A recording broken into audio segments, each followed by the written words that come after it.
What did Judaism bring to the world? Well, Judaism is the foundation of Western civilization. Western civilization, according to my calculations, began 3,800 years ago when Abraham announced that paganism is a false narrative. That began the revolution of the individual. The basic question is, who controls the society? Does the individual serve the government, or the king at that time, or does the king serve the individual, which is what we call democracy?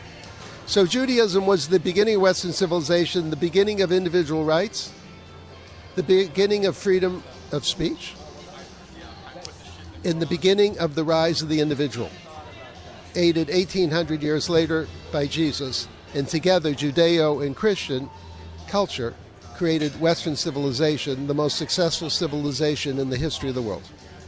Is that why the Roman leaders were so opposed to the Jews in Jerusalem when Rome occupied Israel? Well, bear something in mind. The history of mankind has been to serve the king. I'll guess 95% of people ever lived in the world, forever, served the king. So when Abraham announced that the king works for the individual and is subject to the rule of law, this was basically a declaration of war against kings. Is that why kings have traditionally opposed Judaism? Kings want to have all the power.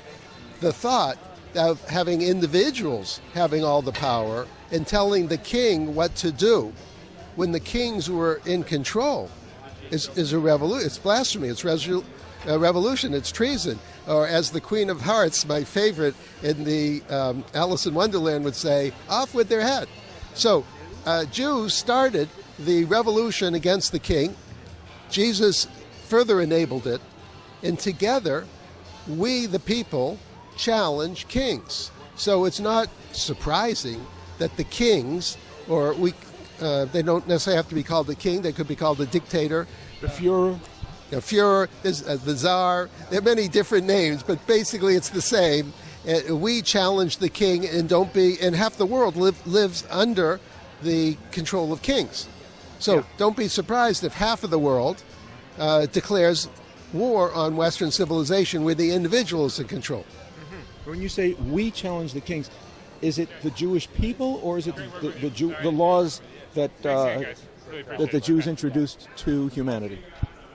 Well, when I say we, I'm talking about Judeo-Christian culture. I'm talking about Western civilization, which, by the way, India is a democracy. It's not traditionally part of Western civilization, but I include India, I include Japan. So when I say we, I'm talking about the half of the people in the world, roughly, who live in a democracy versus the half of the world that lives under a dictatorship or a kingship. To me, that's the fundamental battle going on. Is that the threat to the sultans and sheiks in the Middle East that Israel presents? Well, yes, it's a threat to all the dictatorships, but there's a slight difference here.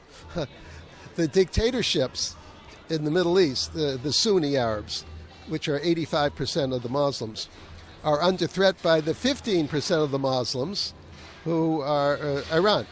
So they're so petrified by Iran and Iranian nuclear power and the Iranian nuclear deal that they actually now like Jews, like Israel, like Christians, not because they have a natural affinity to Jews and Christians or to democracy or individual rights, but they're so petrified against the Iranian dictatorship that the Sunni dictatorships are looking to Israel for protection. You couldn't predict this. You never, if I had forecasted this 50 years ago, you'd call a psychiatrist.